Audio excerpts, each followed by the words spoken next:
بسم اللہ الرحمن الرحیم. شعر یہ ہے ضرب کلیم سے 147. علامہ اقبال رحمۃ اللہ علیہ کی قطع کہہ لیں یا نظم کہہ لیں. سو جو پوئٹری ہے نا، شاعری، اٹس یو کین سے یہ بہت ہی پاورفل فارم آف ایکسپریشن ہے. یعنی کہ اظہار کا یہ ایک بہت ہی پاورفل طریقہ ہے. انسان جو ہے وہ کچھ انسان جو ہے وہ اپنے آپ کو شاعری کے ذریعے سے اپنے آپ کو ایکسپریس کر سکتے ہیں جو بھی ان کے اندر چل رہا ہوتا ہے. تو ایک بہت ہی پاورفل ایک ذریعہ ہے اظہار کا. اب یہ دیکھیں کہ ہم لوگ اسٹرگل کرتے ہیں. آئی اسٹرگل بہت دفعہ کہ آپ کو ایک سینٹینس اگر بنانا پڑے نا انگلش میں یا اردو میں، ایون اردو میں، تو لوگ اسٹرگل کرتے ہیں کہ کس طرح سے اس کو کریکٹ سینٹینس کی فارم میں لکھا جائے. اور پھر جو شاعر ہوتے ہیں وہ کس طرح سے بہت ہی کم الفاظ کا استعمال کرتے ہوئے اور اس کو اتنے ردمک طریقے سے، اتنے ایک اس میں ایک شاعری کے اندر ایک میوزک ہوتا ہے، ایک لے ہوتی ہے، ایک ترتیب ہوتی ہے، اس کو فالو کرتے ہیں اور لیکن وہ اس کو ایکسپریس کرتے ہیں. پڑھنے میں خوبصورت لگتا ہے اور اس کے اندر بہت وہ کمپیکٹ فارم ہوتی ہے. اگر لکھنے پہ آئے تو ہم جو ہے وہ ایک پورے کے پورے پیپرز لکھ دیں، جرنل پورے کا پورا لکھ دیں، اور پھر بھی شاید ہم اس طرح سے اس کو بیان نہ کر سکے جو ایک شاعر جو ہے وہ ایک ہی لفظ میں جو ہے نا یا ایک ہی لائن میں اس کو بتا دیتا ہے. آپ یہ دیکھیں نا، اقبال کا ایک اور شعر ہے کہ سبق ملا ہے یہ معراج مصطفیٰ سے مجھے کہ بشریت کی زد میں ہے عالم گردو. اب اس کے اندر جو ہے دو لائنیں ہیں صرف، لیکن اگر آپ اس کے اوپر اس کی پیچھے جائیں اس کو اسٹڈی کرنے کے تو آپ تو پوری زندگیاں اس پہ گزار سکتے ہیں کہ کیا کچھ اس میں بتایا گیا ہے. تو وہی بات ہے کہ ایک کمپیکٹ فارم لیکن اس میں بہت کچھ بتایا جا سکتا ہے. اب یہ کہ یہ صرف پاورفل نہیں ہے بلکہ اس میں تھوڑا ایلیمنٹ آف مسٹری بھی ہے. یہ تھوڑا مسٹیریس فارم ہے ایکسپریشن کی. مسٹیریس میں اس لیے کہہ رہا ہوں کہ آپ یہ دیکھیں کہ ایک تو ہوتا ہے نا کہ آپ انسان جو ہے وہ کانشیسلی ہم لوگ سوچتے ہیں. اب میں بیٹھا ہوں اور میں سوچ رہا ہوں کہ میں کیا کہوں. سوچنے سے مراد یہ ہے کہ آپ دروازہ ہے سامنے اینڈ میں یہ دیکھنے کے لیے کہ دروازے کے باہر کون ہے، میں اٹھ کے جاؤں گا. میں کانشیس ایفرٹ کر رہا ہوں، میں اٹھوں گا اپنی چیئر سے، باہر جاؤں گا، دیکھوں گا کہ کوئی ہے یا کوئی نہیں ہے. لیکن جو شاعری ہے نا وہ اس طرح سے ہوتی ہے کہ ناک ہے، someone knocks at your door. So اب یہ کہ آپ نے ایفرٹ تو کرنی ہے اٹھنے کی، بٹ ناک باہر سے آ رہی ہے. آپ کو باہر سے آواز آئی ہے کہ کوئی ہے، and then you go and open the door and see that there is someone there. تو یہی شاعری ہے کہ وہ آپ کسی بھی شاعر سے پوچھے تو وہ کہے گا جی بس نازل ہوتی ہے، آمد ہوتی ہے، اس طرح کے ورڈ یوز کرتے ہیں. تو ایک ایلیمنٹ آف مسٹری ہے.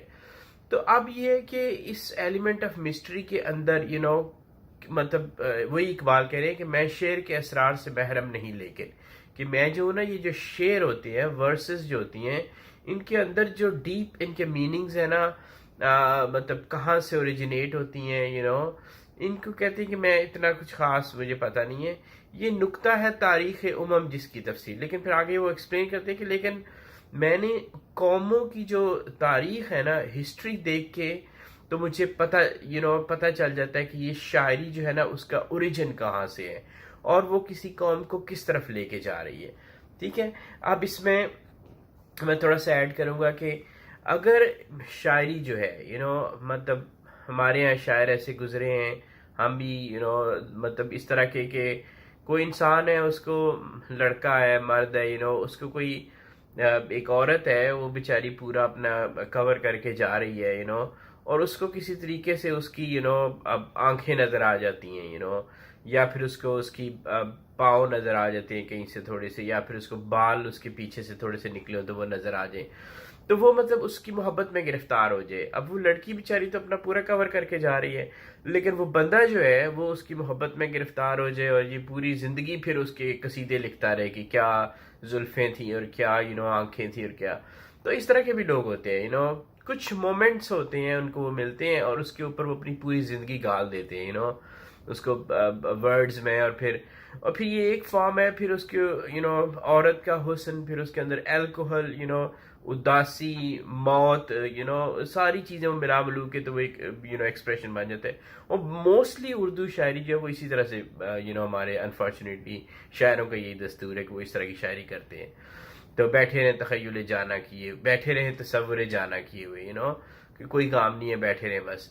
تو یہ جو شاعری ہے نا، یہ جب سارے لوگ، سارے شاعر اور سارا جو بھی آرٹ کی طرف لوگ ہوتے ہیں، وہ اگر سارے مل کے اسی ڈائریکشن میں چل پڑے نا، تو اس قوم کا جو مقدر ہے نا، وہ مطلب وہ کچھ اتنا جج کرنا مشکل نہیں ہے. ایک عام بندہ بھی بتا سکتا ہے کہ اس قوم کے ساتھ اب کیا ہونے والا ہے اگلے کچھ 50 یا 100 سالوں میں. لیکن وہ شعر کے پیغام میں حیات ابدی ہے، یا نغمہ جبریل ہے، یا بانگ اسرافیل.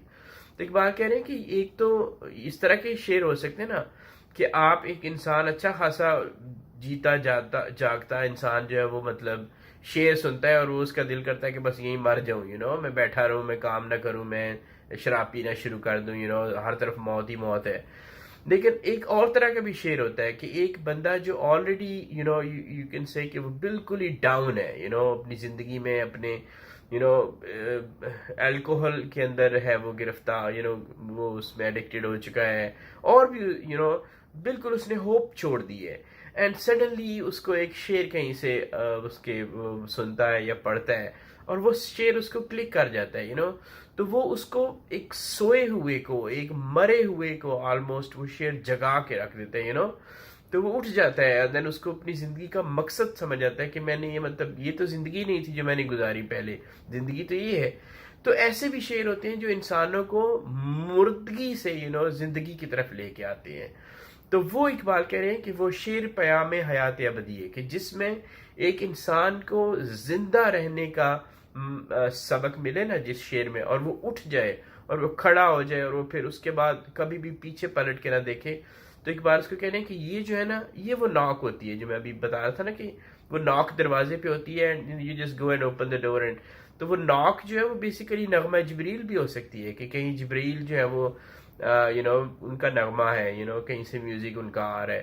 یا پھر یہ کہ وہ اسرافیل جو ان کا ٹرمپٹ کال جو ہے انہوں نے جو بجائیں گے نا، تو وہ بھی اس کا بھی کہیں سے میوزک ہو سکتا ہے، جو کہ آلریڈی بج رہا ہے. ہم تک نہیں ابھی تک پہنچا، لیکن کچھ جو ہے وہ ان کو آواز آ جاتی ہے ان چیزوں کی، اور وہ پھر اس کو اپنی شاعری میں ایکسپلین کر دیتے ہیں.